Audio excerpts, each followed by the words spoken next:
x සියලු වගයන් සඳහා මෙන්න මේ කියන ප්‍රකාශනය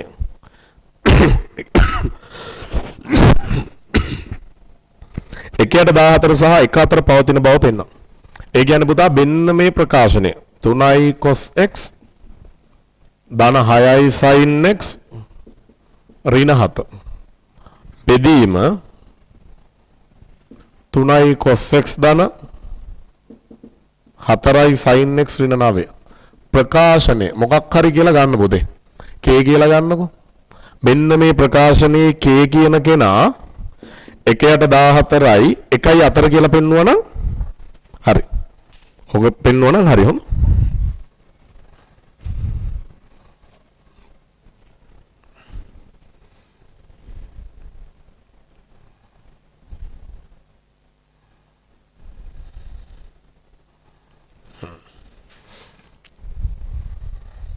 හරි.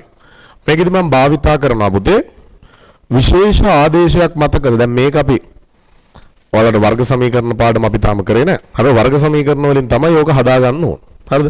ඒ කියන්නේ මේ ප්‍රකාශනය අපි වර්ගජ ප්‍රකාශනයක් බවට පරිවර්තනය කරගත්තා නම් මේකේ ගේමක් ගහ ගන්න පුළුවන්. එතකොට මේ වර්ගජ ප්‍රකාශනය දැන් ත්‍රිකෝණමිතික එකක් වීජීය ශ්‍රිතයක් බවට පරිවර්තනය කරන්න ආදේශයක් තියෙනවා ප්‍රසිද්ධ. මොකද්ද? t සමානයි tan x බෙදීම 2 කියන එක ආදේශ කරපුවාම cos x ට ලියුව හැකි 1 ඍණ t වර්ගයට 1 ධන t වර්ගය sin x ට ලියුව හැකි 2ක් t යට 1 ධන t වර්ගය ප්‍රසිද්ධ ආදේශයක් හොඳ. අන්න ඒක භාවිතා කරලා මේ ත්‍රිකෝණමිතික ශ්‍රිතය මම වීජීය ශ්‍රිතයක් බවට පරිවර්තනය කරනවා. ඒ කියන්නේ t සමානයි tan x බෙදීම 2 කියන එක ආදේශ කරොත් මම ඒක වෙන පාඩකින් ලියන්න හොඳ. තියරි පාර්ට් එක විදිහට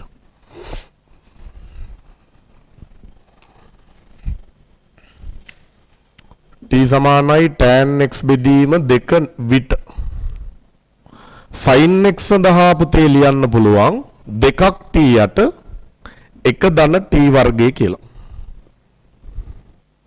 ඒ වගේම cos x සඳහා ලියුව හැකි 1 ඍණ t වර්ගය යට 1 ධන t වර්ගය කියලා. පැහැදිලිද?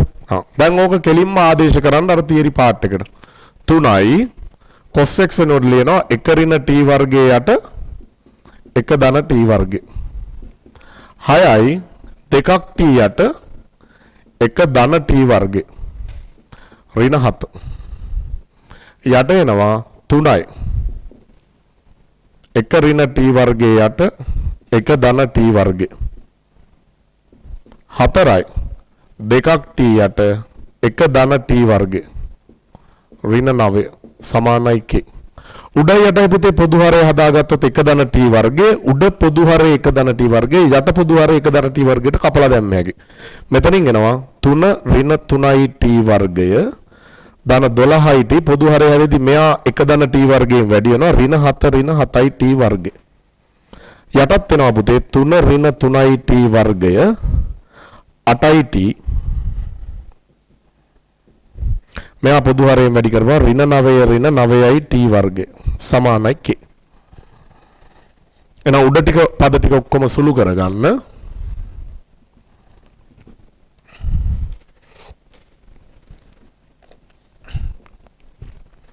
ඍණ 10යි t වර්ගය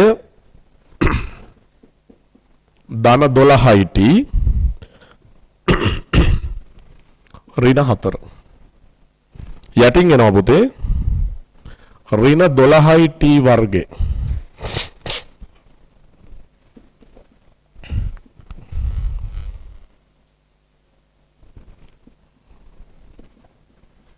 මෙයා එහා පැත්තට යවන්න.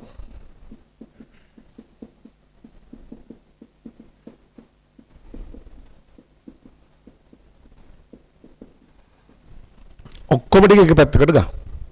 12යි kt වර්ගය ඍණ 10යි t වර්ගය ධන 12යි t ඍණ 8යි kt ධන 6යි k ඍණ 4 සමානයි බිංදු. t වල වර්ග සමීකරණයක් බවට පරිවර්තනය කරන්න පුතේ t වර්ගයක් එළියට ගන්නවා 12යි k ඍණ 10. t එකක් එළියට ගන්නවා 12 ඍණ 8යි k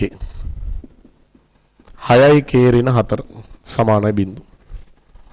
ඔන්න t වල වර්ග සමීකරණ. මෙයාට වර්ග සමීකරණේ t තාත්වික වෙන්න මොකද්ද වෙන්න ඕනේ පුතේ? විවේචකය මොකක්ද වෙන්න ඕනේ? වර්ග සමීකරණේ විවේචකය මොකක්ද වෙන්න ඕනේ?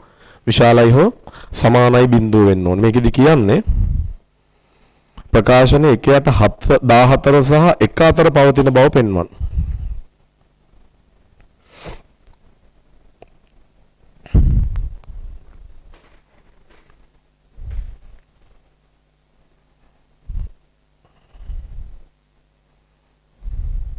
බලමු.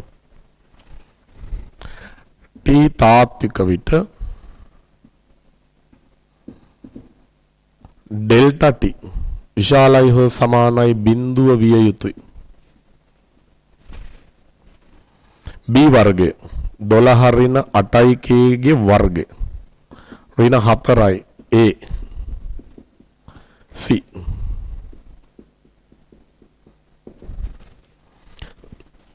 දෙන්නටම 4ක් පුදින 4 වර්ගයක් කියන්නේ 16ක්. එතකොට මෙතන එනවා 3 ඍණ 2යි k ගේ වර්ගය.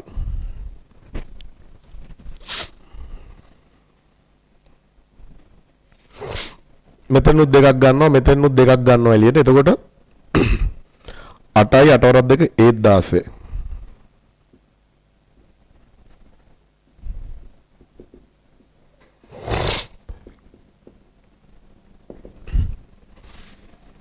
දාසයට 16 කපලා දාන්න. මෙතන සුළු වෙනවා 9 ඍණ 12යි k ධන 4යි k වර්ගය. මෙතනින් එනවා පුතේ ඍණ 18යි k වර්ග.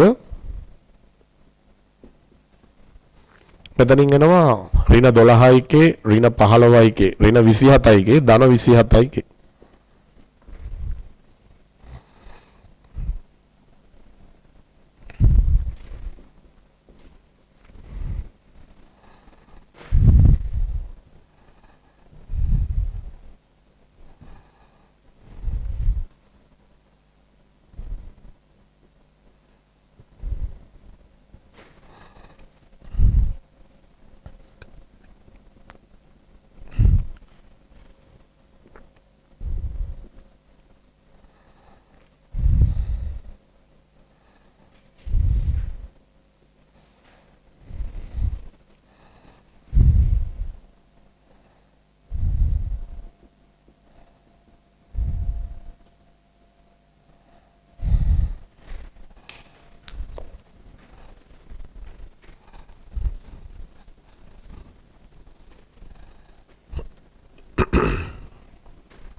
මේ විදිහකට තිබ්බම අපි දන්නවා වගුව ගහලා ලකුණ පරීක්ෂා කරන්න ඕනේ කියලා.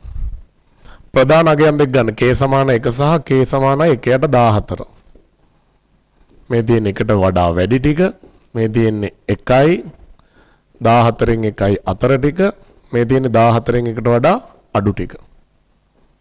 දෙන්නගේ ගුණිතය 14න් 1ට වඩා අඩු එකක් දාන්න පුතේ. බිඳුව වගේ දාන්න. එතකොට මොකද වෙන්නේ? ඍණ 1 ගුණ කිරීම ඍණ 1 ධනයි. මෙයා ඍණයි මෙයා ධනයි. ප්‍රකාශනය තුල පූර්ණ වර්ගයක් නැත්තම් ලකුණ මාරු වෙන්නේ නැහැ.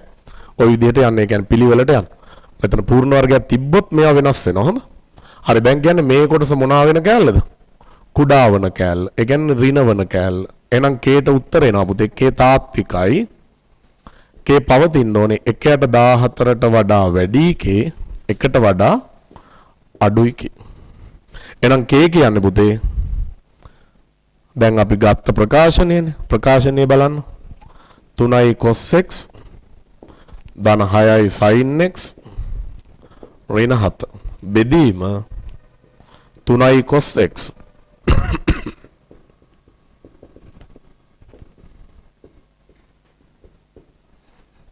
ඔන්න උත්තරේ. පැහැදිලිද? ඔකෙදි හැබැයි 1 යට 14 සහ 1 අතර පවතින බව පෙන්වන්න කිව්වහම ඕක ඇත්තටම පරාසයක් එන්න ඕන. දැන් ඕකෙදි අතර ටික නෙවෙයි දෙන්න සමාන අවස්ථාවක් වෙනවනේ. ඒක හදා ගන්න ඕනේ ගානේ. හොඳ ප්‍රශ්නයක වැරද්දක් තියෙනවා.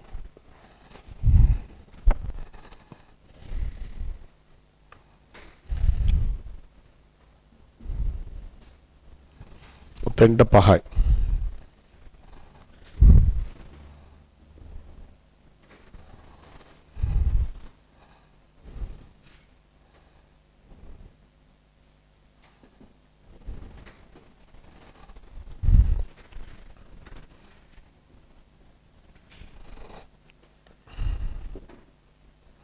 ඔන්න ඔය විදිහට ලකුණු 25 බෙදෙනවා.